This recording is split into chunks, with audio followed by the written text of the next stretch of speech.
বিসমিল্লাহির রহমানির রহিম। আসসালামু আলাইকুম। জনতা রান্নাঘর থেকে সবাইকে জানাচ্ছি শুভেচ্ছা। আশা করি সবাই ভালো আছেন। আজকে যে রেসিপিটি করব সেটা হচ্ছে ডিম ভাজি করব। সেই জন্য এখানে আমি 3টে সিদ্ধ ডিম নিয়ে নিয়েছি, আর ডিমগুলো আমি কেটে নিব। এই মাঝখান থেকে ফার্স্টে অর্ধেক করব।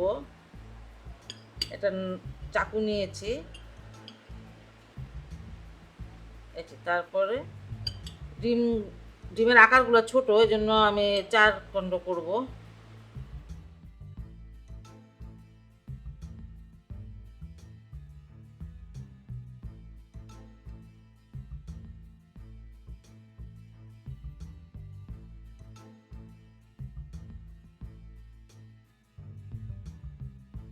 আমি মূল রান্নায় চলে আসলাম।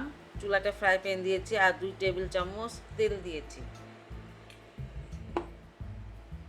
এখানে পেঁয়াজটা দিয়ে দিলাম।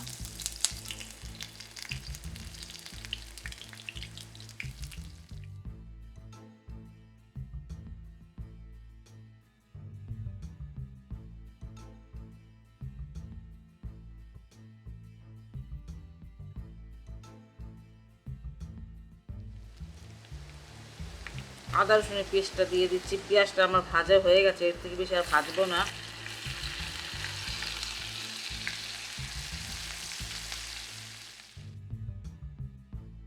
আদা রসুনের পেস্টটা কিন্তু আধা চামচ দিয়েছি, আর পেঁয়াজ দিয়েছি 2টো। কোনো পানি দিব না আমি এই ভাজিটাতে। আর এখানে আমি টমেটোটা আগে দিয়ে দেবো, এটাতে একটু পানি আছে, এই জন্য এই সবজিটা আগে দিচ্ছি।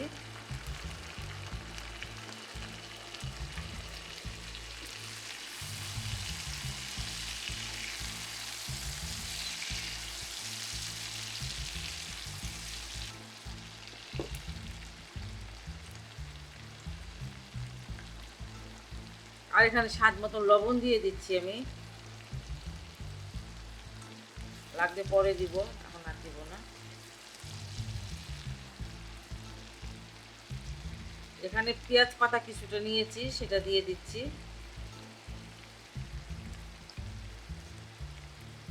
2টা কাঁচামরিচ দিয়ে দিলাম।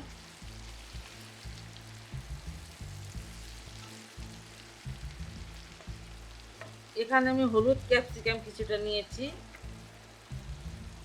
পছন্দ অনুসারে দিবেন। আর নরম সবজিগুলো দেওয়ার চেষ্টা করবেন, কারণ যেহেতু এটাতে পানি দিব না। আর এখানে আমি সবুজ ক্যাপসিকাম কিছুটা নিয়েছি।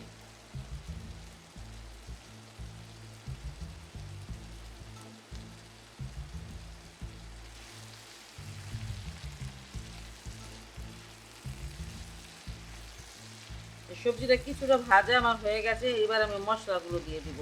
এখানে হলুদ নিয়েছি 1/4 চামচ,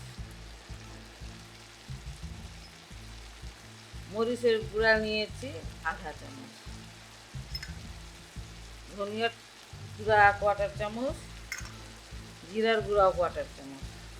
আর এখানে ব্ল্যাক পেপার, যেটা কালো মরিচের গুঁড়া, সেটাও নিয়েছি 1/4 চামচ। সব দিয়ে দিলাম। এবার এগুলো ভেজে নিব। একটু ভেজে নিতে হবে, মশলার গন্ধটা চলে গেলে আমি ডিমটা দিব। দেখতে দেখেন মশলা কত ভালো লাগতেছে, হলুদ, সবুজ, লাল। আমি এটা 4 মিনিটের মতন ভেজে নিলাম। সবজিগুলো ভাজা হয়ে গেছে, মশলাটাও। এবার আমি ডিমগুলো দিয়ে দিব।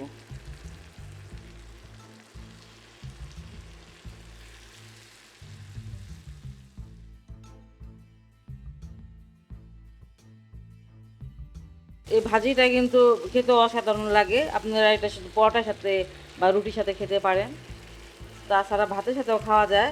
সকালবেলা নাস্তার সাথে এই ভাজিটা খুবই ভালো হয়, আর খুব সহজে হয়ে যায়, খুব তাড়াতাড়ি হয়ে যায়। এইভাবে আমি একটু সময় রেখে দিচ্ছি যাতে ডিমগুলো মশলার সাথে মিশে যায়। যখন দেখবেন এই ভাজিটা সবজিগুলো ডিমের সাথে মিশে গেছে, যে লেগে লেগে গেছে, তখন ভাববেন যে এটা হয়ে গেছে। খুব ঝটপট একটা রেসিপি, খেতেও খুব ভালো লাগে। সকালবেলা নাস্তার সাথে সাথে এই জিনিসটা খুবই ভালো লাগে। আপনারা বাসায় অবশ্যই এটা ট্রাই করবেন। আর যদি ভালো লাগে তাহলে অবশ্যই অবশ্যই আমার চ্যানেলকে লাইক, কমেন্ট এবং সাবস্ক্রাইব করবেন। সে সবাই ভালো থাকুন, সুস্থ থাকুন এবং নিরাপদে থাকুন। আল্লাহ হাফেজ।